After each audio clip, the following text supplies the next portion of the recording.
Chào các bạn đã quay trở lại với kênh Cô Ba Bình Dương. Hôm nay chúng ta sẽ cùng thực hiện một món ăn đơn giản từ nguyên liệu rất quen thuộc. Sau khi hoàn thành, nhìn giống như những cái còi sò điệp lớn vậy đó các bạn.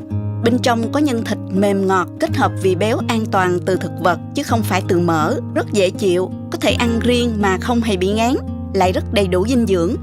Để mình giới thiệu thành phần nguyên liệu trước khi vào bếp thực hiện món ăn này nha. Các bạn cũng có thể tham khảo những dụng cụ nhà bếp mình thường sử dụng dưới phần thông tin mô tả của video nha. Mình có 400g thịt bằm. Mình ướp vào đây nửa muỗng cà phê đường, nửa muỗng cà phê hạt nêm, nửa muỗng cà phê tiêu, một muỗng canh hành tím băm, một muỗng canh hành lá.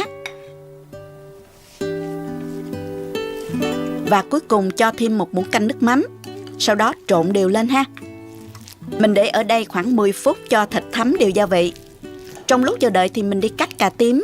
Trước khi cắt thì mình chuẩn bị một thau nước. Cho vào đây một muỗng cà phê muối.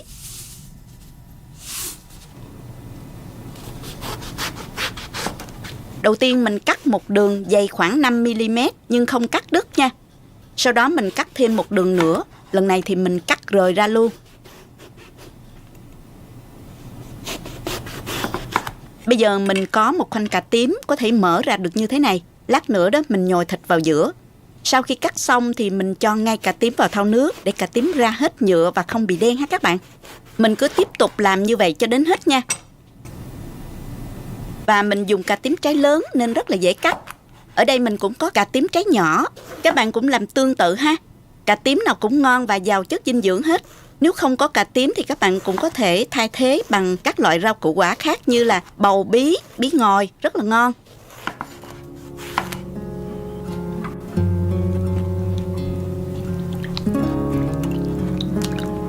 Bây giờ thì mình đi nhồi thịt luôn nha. Lấy cà tím đã ngâm ra khỏi nước và nhớ dùng giấy bếp lau thấm bớt nước. Sau đó mình cho thịt vào trong ruột cà tím. Làm như thế này nè các bạn. Lượng thịt cho vào vừa đủ thôi, không quá nhiều dễ bị lòi ra bên ngoài đó. Ít quá thì ăn không ngon nha các bạn. Mình làm tương tự như vậy cho đến hết nha.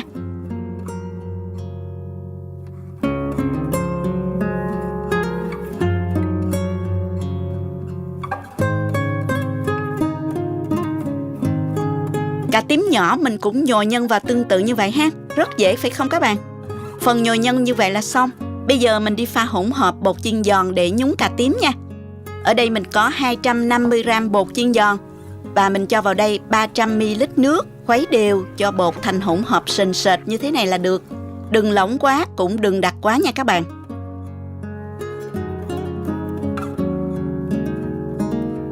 Đặt chảo lên bếp và mình cho dầu vào. Chiên ngập dầu sẽ giúp cà chín đều và đẹp ha. Đợi cho dầu nóng thì mình nhúng cà tím vào hỗn hợp bột. Và cho ngay vào chảo dầu nóng. Wow, nhìn nó giống mấy cái còi sò điệp khổng lồ quá ha các bạn.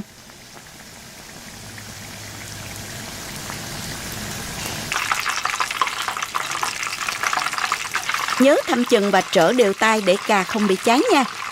Mình chiên ở lửa vừa để phần thịt bên trong được chín đều nha các bạn. Miếng cà bây giờ có màu vàng đều đẹp mắt rồi. Mùi thơm bốc lên thơm lắm các bạn ơi. Bây giờ mình vớt ra luôn nè. Mình cứ nhúng bột và chiên lần lượt cho đến hết nha.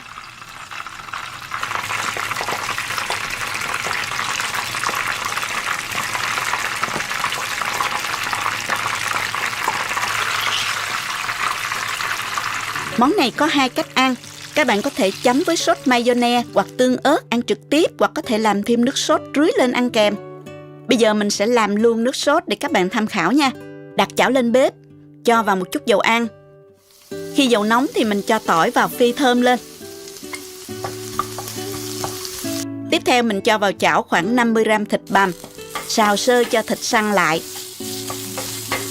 Sau đó mình tạm tắt bếp và nêm vào đây một muỗng canh dầu hào, một muỗng canh tương ớt, nửa muỗng cà phê hạt nêm, một muỗng cà phê dầu mè, nửa chén nước lọc.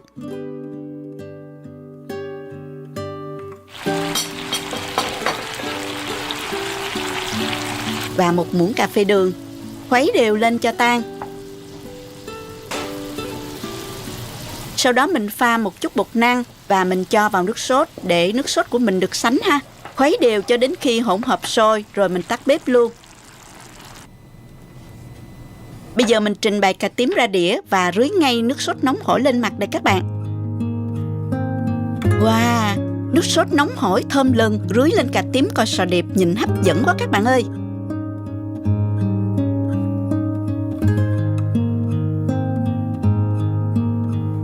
Chỉ cần vài thao tác trộn bột đơn giản, bạn đã có ngay một chiếc bánh bò nướng mềm ngon, béo thơm, dẻo dai và rất là nhiều rễ tre. Món này tưởng khó làm nhưng thiệt ra rất là đơn giản nha. Bảo đảm bạn sẽ thành công ngay từ lần đầu tiên. Mời các bạn cùng vào bếp làm thử ngay nhé. Chúng ta có thể xem những thành phần nguyên liệu chi tiết, hình ảnh nguyên liệu cụ thể để thực hiện món này ở cuối video hoặc tham khảo những dụng cụ nhà bếp mình hay sử dụng bên dưới phần mô tả của video. Đầu tiên mình cho vào nồi 160g đường cát và 250g nước cốt dừa. Mình dùng nước cốt dừa lon, các bạn nhớ lắc đều lon trước khi dùng nha. Bật bếp và nấu với lửa trung bình cho đến khi nào đường tan hết là được. Nhớ khuấy đều ha. Đường tan thì hỗn hợp vừa ấm là mình tắt bếp luôn. Đun ấm nước cốt dừa cũng giúp bánh thơm hơn, không bị tanh mùi trứng. Lưu ý là không nấu quá nóng, khi đổ vào bột sẽ làm chín phần trứng nha các bạn. Cho thêm một xíu muối vào nước cốt dừa. Trong một cái tô khác thì mình lấy 5 cái trứng gà.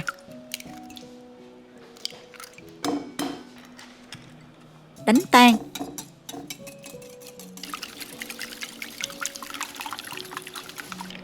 Nhẹ nhàng đổ hỗn hợp nước cốt dừa vào trứng. Khuấy đều hỗn hợp lên. Sau đó cho vào 190g bột năng.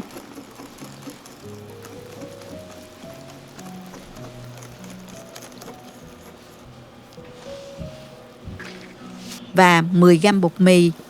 Khuấy cho hỗn hợp bột tan. Để bánh thơm hơn thì mình cho vào đây 10g vani đường. Mình dùng loại này nè. Các bạn dùng loại bột, loại ống hay là nước vani đều được ha. Khuấy đều lên. Thêm vài giọt tinh chất lá dứa để bánh có màu xanh đẹp mắt và mùi thơm hấp dẫn của lá dứa nữa. Vì bột nở hoạt động rất nhanh nên ngay sau khi vừa trộn bột với hỗn hợp là mình phải đem đi nướng luôn. Không để lâu bột sẽ bị mất tác dụng nên mình phải làm nóng lò trước nha các bạn. Ở đây mình có khuôn bánh 9 inch khoảng 22cm. Cho khuôn vào nồi chiên và làm nóng lò ở nhiệt độ 200 độ C trong vòng 5 phút.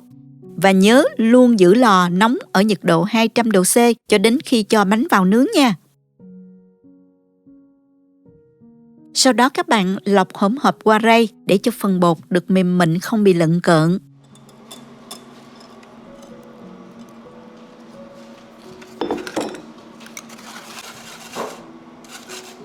Để cho bánh nở và có nhiều rễ tre thì mình thêm vào đây 10g bột nở. Mình dùng loại bột nở hay gọi là baking powder hiệu này nè. Các bạn dùng loại nào cũng được hết. Chỉ lưu ý là chọn bột nở có ngày sản xuất mới, hạn sử dụng còn dài để bảo đảm bột còn hoạt động, bánh mới có nhiều rễ tre ha. Tiếp đó lọc hỗn hợp qua rây một lần nữa cho mịn nha.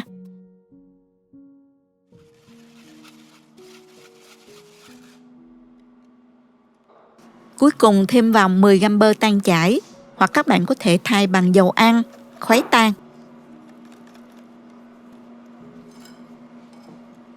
Sau đó lấy khuôn ra và quét bơ hoặc là dầu ăn dưới đáy và thành khuôn để chống dính.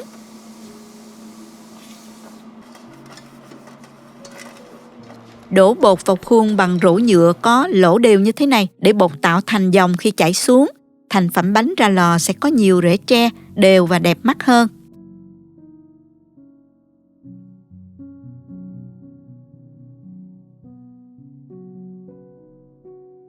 Rót bột vào khuôn, sau đó đậy lại bằng giấy bạc.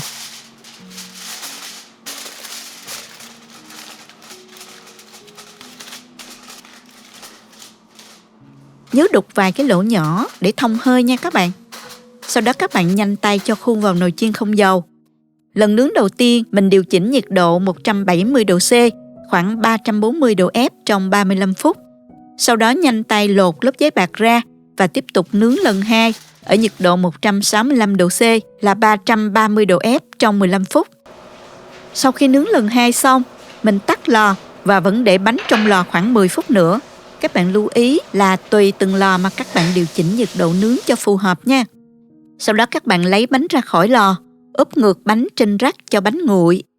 Bây giờ mình gỡ bánh ra khỏi khuôn.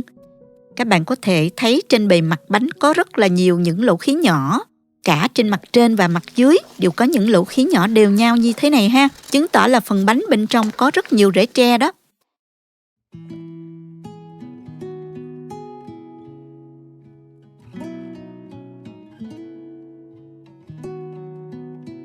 Các bạn nhìn bánh mềm và dẻo dai chưa nè? Mình cắt ra thử ha.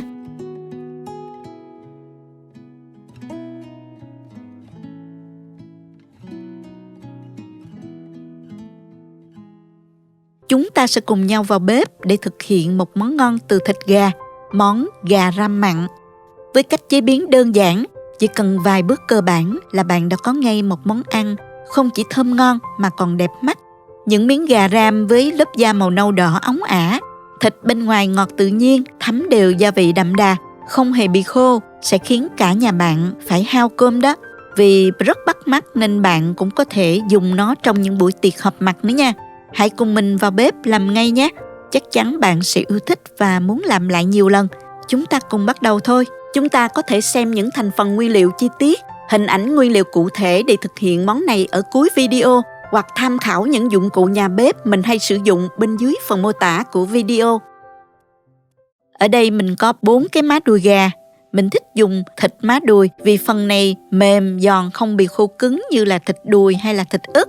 Tuy nhiên với công thức ướp này thì các bạn có thể sử dụng bất cứ phần thịt nào của con gà cũng được, như là đùi, cánh hoặc là ức gà đều ngon. Phần thịt này thì mình đã rửa sơ với muối và giấm. Má đùi mua sẵn sẽ có loại họ lóc xương sẵn cho mình rồi. Tuy nhiên hôm nay mình mua loại còn da và xương. Lóc phần xương này để dành nấu nước dùng. Còn phần thịt thì mình sẽ tách nhẹ nhàng, không để phần da bị rách ha. Phần da sẽ được giữ nguyên, khi ram sẽ lên màu rất đẹp. Tiếp theo để món ăn được mềm và thơm hơn, mình sẽ cho vào thố ngâm gà với 200ml sữa tươi không đường để khoảng 15 phút. Sau đó rửa sạch và để ráo. Để gà thấm gia vị hơn, mình sẽ dùng những cây xiên que có đầu nhọn như thế này, xăm đều lên phần thịt gà.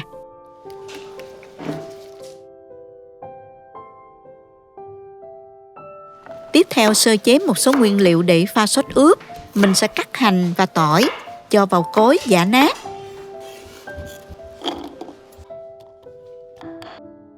Sau đó thêm vào 2 muỗng canh nước.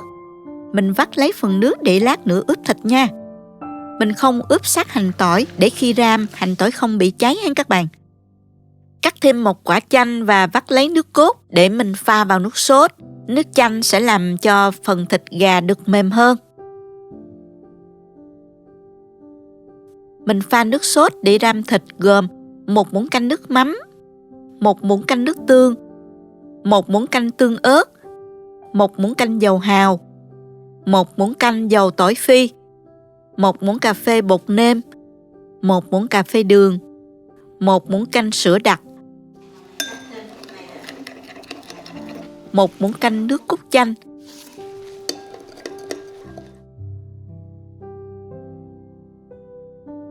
1 muỗng canh nước màu đường, 1 muỗng canh bột màu điều đỏ.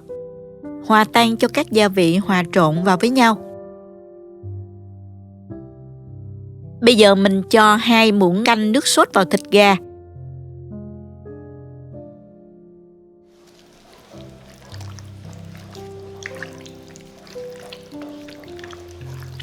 Bóp đều cho gà thấm sốt. Sau đó mình đem đi chiên.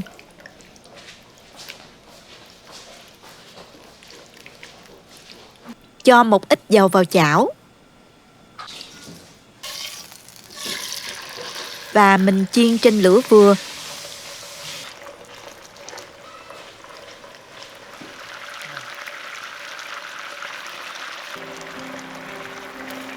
Cho đến khi thịt gà vàng xém hai mặt như thế này, rồi mình để riêng ra đĩa.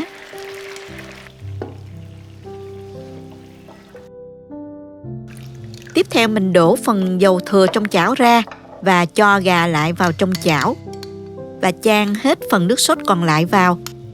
Thêm 200ml nước dừa nữa. Để lửa nhỏ vừa và mình đậy nắp lại ram cho gà thấm gia vị.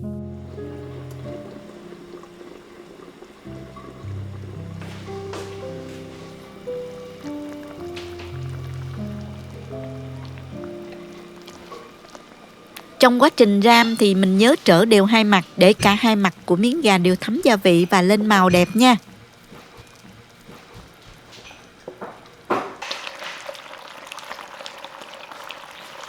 Sau khoảng 15 phút ram thì món gà đã lên màu đẹp rồi nè các bạn. Phần nước sốt đã cạn dần và rút vào trong thịt gà hết rồi. Các bạn nhớ canh trở và cẩn thận lúc nước sốt cạn nhé, tránh để bị cháy đó.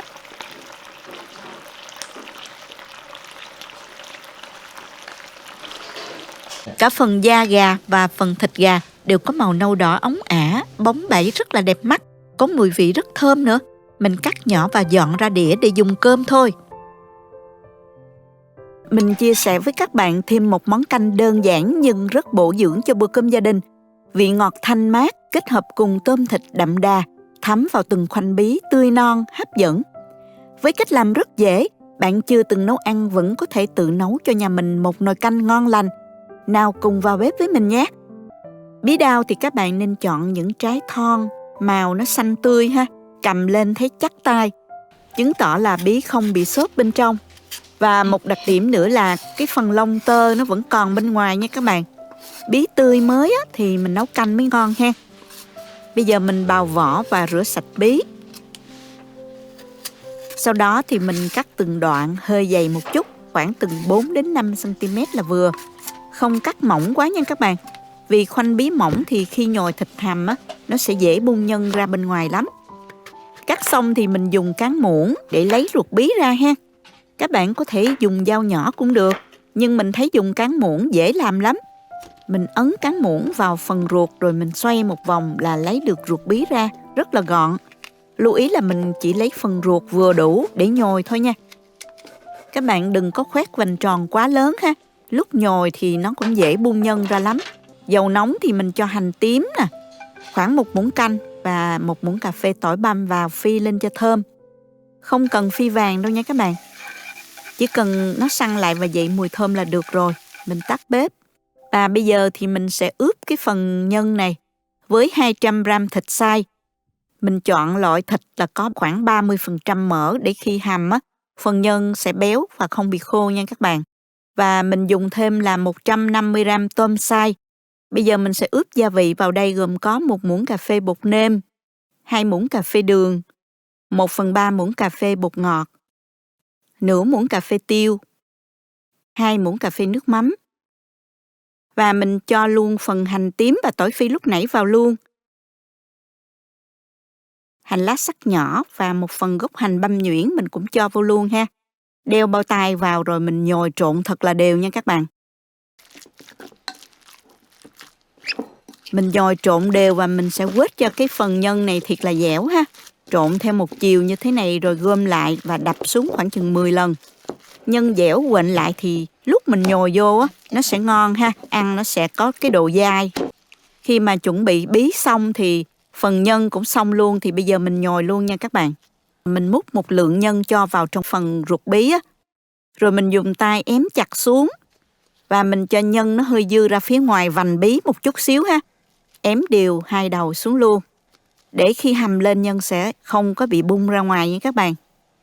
Nhồi xong rồi thì mình bắt đầu hầm bí luôn. Cho vào nồi 1 lít 2 nước. Phần nhân còn dư thì mình nặn thêm vài viên thịt viên để nấu chung. Vừa làm nước canh ngọt hơn và nhìn tô canh nó cũng đẹp mắt hơn nữa. Đợi nước sôi lên thì mình thả mấy viên thịt viên vào trước.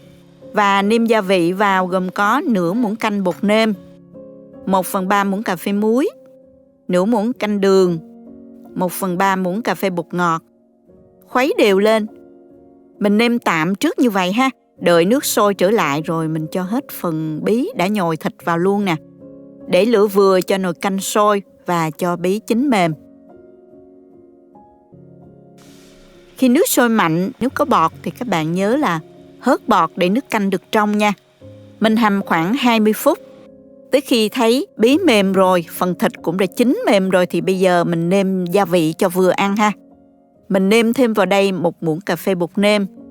Mình nếm lại thấy vừa ăn rồi thì tắt bếp luôn. Các bạn có thể điều chỉnh theo khẩu vị gia đình ha. Bây giờ thì mình cho vào nồi nè, hành lá và rắc thêm một chút xíu tiêu cho dậy mùi thơm nữa là được rồi. Vậy là nồi canh bí đao nhồi thịt hầm của mình đã xong rồi đó các bạn. Bây giờ thì mình múc canh ra tô và dùng cơm thôi các bạn ơi. Cà tím bên ngoài phủ bột giòn tan, bên trong là lớp cà tím mềm, béo, thơm như thịt mỡ nhưng lại rất dễ chịu, chứ không gây ngấy. Cuối cùng là lớp nhân thịt thấm vị, mềm thơm, tất cả hòa quyện với nhau ngon vô cùng. Mình có thể ăn với nước sốt thịt như thế này, ăn với cơm hay là chấm trực tiếp với tương ớt rồi ăn riêng, ăn kiểu nào cũng thích hết các bạn. Nhờ vị béo tự nhiên của cà tím, món ăn vẫn giữ được sự thanh đạm, bảo đảm dinh dưỡng, ăn nhiều vẫn không bị ngán. Nếu thích cách chia sẻ của mình, các bạn nhớ đăng ký kênh và nhấn vào biểu tượng cái chuông để nhận được những thông báo sớm nhất khi mình có video nấu ăn mới nha. Các bạn cũng có thể truy cập website cobabìnhdương.com để xem các công thức nấu ăn dưới dạng bài viết. Cảm ơn các bạn đã theo dõi và hẹn gặp lại các bạn trong những video lần sau nha. Wow, đẹp mắt quá các bạn ơi. Những rễ tre liền nhau đều tăm tắp đẹp ha. Phần bánh bên ngoài vàng giòn, bên trong mềm dai. Bánh này để qua ngày cũng không bị cứng. Còn nếu để tủ lạnh thì mình quay lại trong lò vi sóng là bánh mềm ngon như mới luôn. Bánh bò nướng lá dứa không chỉ hấp dẫn bởi nhiều rễ tre đặc trưng mà còn bởi hương vị ngọt thanh vừa phải. Vị béo của nước cốt dừa quyện cùng với hương thơm của trứng tạo nên một hương vị đặc biệt. Bánh mềm mại và dẻo dai nhờ sự kết hợp hoàn hảo của bột, không bị cứng dù đã để qua ngày. Hương lá dứa thơm mát hòa quyện cùng với vị ngọt dịu của bánh bảo đảm sẽ làm hài lòng cả nhà, nhất là các bé sẽ thích mê luôn. Wow, từng miếng thịt gà hấp dẫn quá các bạn ơi. Phần da nâu vàng bóng bẩy đẹp mắt, nhìn thôi đã thèm rồi nè. Không chỉ đẹp mà phần da này còn thấm gia vị, hấp dẫn lắm nha. Phần thịt bên trong mềm mại, mọng nước, không hề bị khô và cũng được thấm đều gia vị. Thịt gà ram rất đặc trưng, mặn ngọt vừa phải, cay nhẹ từ tiêu tạo nên một cảm giác ngon miệng, kích thích vị giác. Món này thường được ăn kèm với cơm trắng nóng hổi, bao hao cơm luôn nha. Bạn có thể ăn kèm với dưa leo hoặc rau sống nữa. Chắc chắn gia đình bạn sẽ yêu thích và muốn thưởng thức thường xuyên luôn. Chúc các bạn có những bữa ăn thật vui và đầm ấm bên người thân yêu của mình. Nhìn nước canh trong vắt nè, vị ngọt ngào thanh nhẹ, khoanh bí chín mềm, mọng nước. Thịt tôm thấm sâu vào vỏ bí nên ăn rất là đậm đà.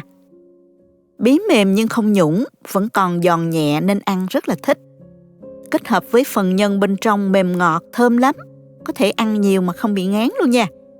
Bí đao có tính thanh mát, giúp thanh nhiệt, tiêu độc. Húp một muỗng canh nóng hổi thấy nhẹ nhõm, thoải mái lắm luôn các bạn. Mùi bí thoang thoảng, hòa với mùi tiêu cay cay và hành lá thơm nữa. Đơn giản mà ngon nha. Tô canh ngon còn nằm ở cách trình bày nữa đó. Những khoanh bí xanh mướt, ở giữa là khối thịt tròn trịa, điểm thêm vài miếng hành xanh bên trên. Nhìn ấm cúng và bừa mắt lắm các bạn. Canh bí đao có thể kết hợp cùng với những món mặn trong bữa cơm hàng ngày như là cá kho, thịt kho, tôm rim mặn. Các món xào đều hợp và ngon. Với cách nấu đơn giản này, bạn nào chưa từng vào bếp vẫn có thể nấu được một nồi canh bí nhồi thịt thiệt ngon cho cả nhà mình. Cảm ơn các bạn đã xem hết video. Chúc các bạn thành công. Xin chào tạm biệt và hẹn gặp lại các bạn trong video kỳ tới.